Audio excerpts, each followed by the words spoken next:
தேசத்தின் குரல் செய்திகள். முதலில் தலைப்புச் செய்திகள். இஸ்லாமிய மார்க்கத்தை இழிவுபடுத்திய ஞானசாரர் தேரருக்கு எதிரான வழக்கு, நீதிமன்றம் பிறப்பித்த உத்தரவு.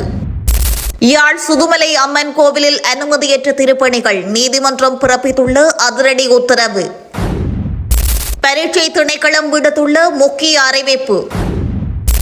அதிர்ச்சிக்குள்ளாக்கும் பூஜித் ஜெயசுந்தரவின் குடும்ப நிலை. முல்லைத்தீவில் கடவுச்சீட்டு புகைப்பட சேவை முடக்கம், நடவடிக்கை எடுக்குமாறு ரவிகரன் எம்பி வலியுறுத்தல். ஐஸ் போதைப்பொருளுடன் பூவரசங்குளம் கற்பிட்டி பகுதியில் 2 கைது. தமிழர் பிரதேசத்தில் இடம்பெற்ற விபத்து, மது போதையில் மோட்டார் சைக்கிள் செலுத்தினருக்கு நேர்ந்த கதி. இனி விரிவான செய்திகள். தேசத்தின் குரல் யூடியூப் தளத்தை சப்ஸ்கிரைப் செய்து இணைந்திருங்கள். பொதுபல சேனா அமைப்பின் பொதுச் செயலாளரான ஞானசாரர் தேரர் இஸ்லாமிய மார்க்கத்தை இழிவுபடுத்தும் வகையில் கருத்து வெளியிட்டதற்கு எதிராக தாக்கல் செய்யப்பட்ட வழக்கு தொடர்பில் நீதிமன்றம் உத்தரவு ஒன்றை பிறப்பித்துள்ளது. இதன்படி குறித்த வழக்கு எதிர்வரும் செப்டம்பர் மாதம் 7ஆம் திகதி விசாரணைக்கு எடுக்குமாறு கொழும்பு மேல் நீதிமன்றம் உத்தரவிட்டுள்ளது. இவ்வழக்கானது நேற்று வெள்ளிக்கிழமை கொழும்பு மேல் நீதிமன்ற நீதிபதி புத்திக சி ராகல முன்னிலையில் விசாரணைக்கு எடுத்துக் கொள்ளப்பட்டது. இவ்வாறு இருக்கையில் பிரதிவாதியான ஞானசார தேரர் சார்பில் ஆஜரான சட்டத்திரணி அசோக வீரசூரிய நீதிமன்றத்தில் விடயங்களை முன்வைக்கையில் இவ்வழக்கின் சாட்சியமாக பெயரிடப்பட்டுள்ள 21 முறைப்பாட்டாளர்கள் இதுவரை தமக்கு வழங்கவில்லை.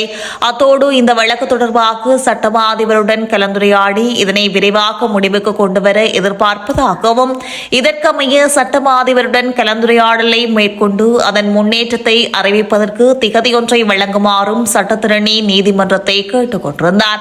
முன்வைக்கப்பட்ட விடயங்களை ஆராய்ந்த மேல் நீதிமன்ற நீதிபதி இவ்வழக்குடன் தொடர்புடைய இருவட்டை அடுத்து வழக்கு திகதிக்கு முன்னதாக பிரதிவாதிகள் தரப்பிற்கு நிச்சயமாக வழங்கி வைக்குமாறு அரசு சட்டத்திரணிக்கு உத்தரவிட்டிருந்தார். இதனைத் தொடர்ந்து இந்த நடவடிக்கைகளின் முன்னேற்றத்தை ஆராய்வதற்கான வழக்கினை செப்டம்பர் மாதம் 7ஆம் திகதிக்கு ஒத்திவைத்து மேல் நீதிமன்ற நீதிபதி உத்தரவிட்டிருந்தார். வலிதின்மேற்கு பிரதேச சபையின் அனுமதியின்றி சுதுமலை அம்மன் கோவிலில் திருப்பணிகள் முன்னெடுக்கப்படுவதாக தெரிவித்து 5 தனிநபர்களால் தாக்கல் செய்யப்பட்ட வழக்கின் விசாரணை வடக்கு மாகாண மேல் நீதிமன்றத்தின் யாழ்ப்பாண அமர்வில் நேற்று நடைபெற்றது. மனுதாரர்கள் தமது மனுவில் அனுமதியின்றி முன்னெடுக்கப்பட்டு வரும் கட்டுமானங்கள் உடனடியாக இடித்தளிக்கப்பட வேண்டும் என்றும் கோவில் திருப்பணிகள் தொடர்ந்து எதுவும் இடம்பெறக்கூடாது என இடைக்கால கட்டளை பிறப்பிக்க வேண்டும் என்றும் தெரிவித்திருந்தனர். இவ்வழக்கில் மனுதாரர்கள் சார்பில் சட்டத்திரணி மணிவண்ணன் முன்னிலையாகியிருந்தார். 4ஆம் 5ஆம் 6ஆம் எதிர்மனுதாரர்களான கோவில் அறங்காவலர் சபையின் தலைவர், செயலாளர் மற்றும் பொருளாளர் சார்பில் சட்டத்திரணி கலாநிதி குருபரன் முன்னிலையாகியிருந்தார். விசாரணையின் போது எதிர்மனுதாரர்கள் சார்பில் முன்னிலையான சட்டத்திரணி கலாநிதி குருபரன் கட்டுமான அனுமதி தொடர்பிலான வழக்குகளை விசாரிக்கும் நியாயத்திற்கும் நீதவான் நீதிமன்றம் வசமே உள்ளது என்றும் அதனை மேல் நீதிமன்றம் பிரயோகிக்க முடியாது என்றும் சுட்டிக்காட்டியிருந்தார். எது எவ்வாறாயினும் அனுமதியின்றி பெறப்பட்ட கட்டடங்கள் என்றாலும் கூட அவற்றை இடித்தளிக்குமாறு கட்டளையிடுவதற்கான நியாதிக்கும் மேல் நீதிமன்றத்திற்கு இல்லை என தெளிவுபடுத்தினார். அத்தோடு எழுத்தாணை மனு வழக்கொன்றில் முன்னெடுக்கப்பட்ட தீர்மானத்தை நடைமுறைப்படுத்துவதற்கோ அல்லது இல்லாதொழிப்பதற்கோ விண்ணப்பிக்க முடியும் என்றும், ஆனால் இவ்வழக்கை பொறுத்தவரை பிரதேச சபையினால் இதுவரை எவ்வித தீர்மானங்களும் எடுக்கப்படாத நிலையில் மனுதாரரினால் செய்யப்பட்ட இவ்விண்ணப்பம் முன்முதிர்வானது என்றும் வாதிட்டார். எனவே இடைக்கால கட்டளைகளை நிராகரிப்பது மட்டுமன்றி எதிர்மனுதாரர்களுக்கு முறைசார் அறிவித்தல் அனுப்பப்பட வேண்டிய வழக்கொன்று மனுதாரர்களால் விண்ணப்பிக்கப்படவில்லை என்பதனையும் கருத்தில் கொண்டு வழக்கினை நீதிமன்றம் முழுமையாக தள்ளுபடி செய்ய வேண்டும் என சட்டத்திரணி குருபரன் வலுவான சமர்ப்பணங்களை முன்வைத்தார். மேற்கொள்ளப்பட்ட சமர்ப்பணங்களை முழுமையாக ஏற்றுக்கொண்ட வடக்கு மாகாண மேல் நீதிமன்றம் மனுதாரர்களின் இடைக்கால கட்டளைக்கான விண்ணப்பத்தை நிராகரித்ததுடன் வழக்கையும் முழுமையாக தள்ளுபடி செய்து கட்டளையிட்டது. ஈஸ்டர் குண்டு தாக்குதலை தடுக்க தவறிய குற்றச்சாட்டிற்காக நேற்று வெள்ளிக்கிழமை முன்னாள் போலீஸ் மா அதிபர் பூஜித் ஜெயசுந்தரவிற்கு மரண தண்டனை விதிக்கப்பட்டது. குறித்த வழக்கில் பூஜித் ஜெயசுந்தர சார்பில் ஆஜரான சட்டத்திரணி ரோஷன் தெகிவள மற்றும் பூஜித் ஜெயசுந்தர தெரிவித்த கருத்துக்கள் பலரை சோகத்தில் ஆழ்த்தியுள்ளது. பூஜித் ஜெயசுந்தர வாடகை வீட்டிலே மனைவி மற்றும் 2 பிள்ளைகளுடன் வசித்து வருகிறார். 35 வருடங்கள் போலீஸ் சேவையில் பணியாற்றியதோடு இந்த சந்தர்ப்பத்தில் அவருக்கு அவருக்கு எதிராக பல வழக்குகள் நிலுவையில் காணப்படுகின்றன.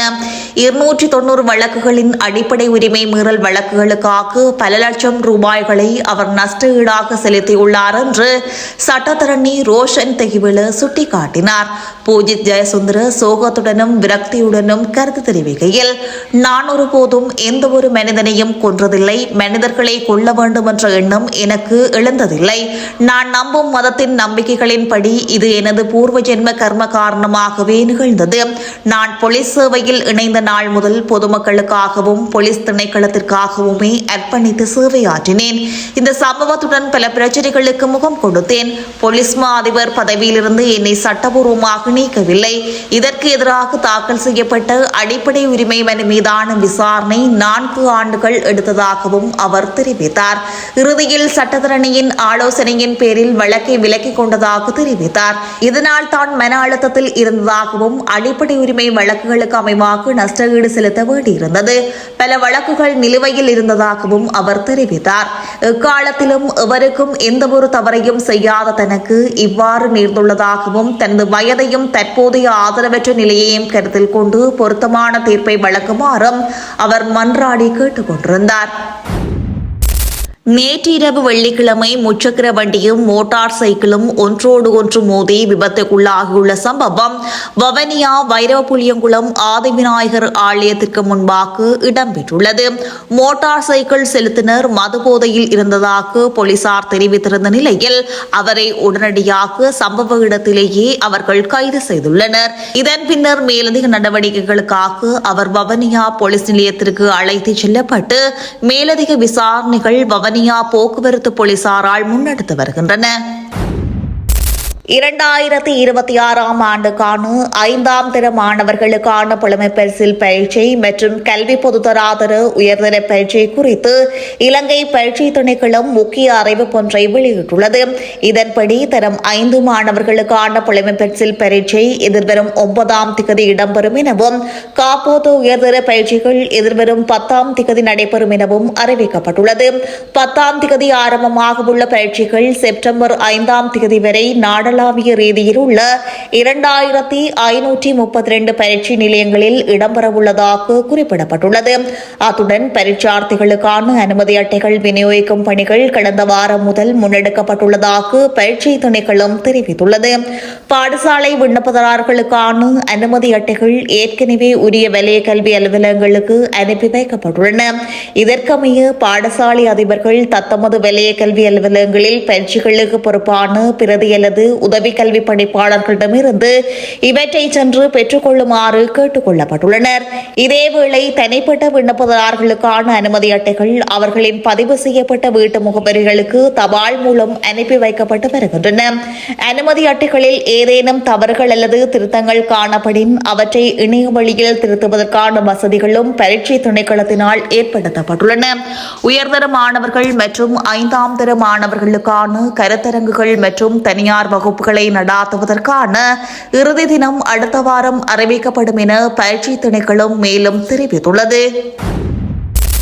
வவனியா பூவரசங்குளம் மற்றும் கற்பிட்டி போலீஸ் பிரிவுகளில் நேற்று வெள்ளிக்கிழமை போலீசார் சோதனை நடவடிக்கையில் முன்னெடுத்த போது ஐஸ் போதைப் பொருளுடன் 2 சந்தேக நபர்கள் அதிரடியாக கைது செய்யப்பட்டுள்ளனர்.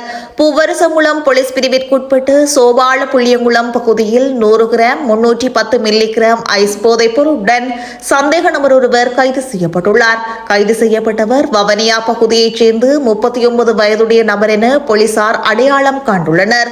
கற்பட்டி போலீஸ் பிரிவிற்குட்பட்ட கரடிப்பண்ணை பகுதியில் கற்பிட்டி போலீஸ் நிலைய போலீசார் நடாத்திய சோதனையின் போது 433 கிராம் 330 மில்லி கிராம் ஐஸ் போதைப் பொருளுடன் சந்தேக நபர் ஒருவர் கைது செய்யப்பட்டுள்ளார்.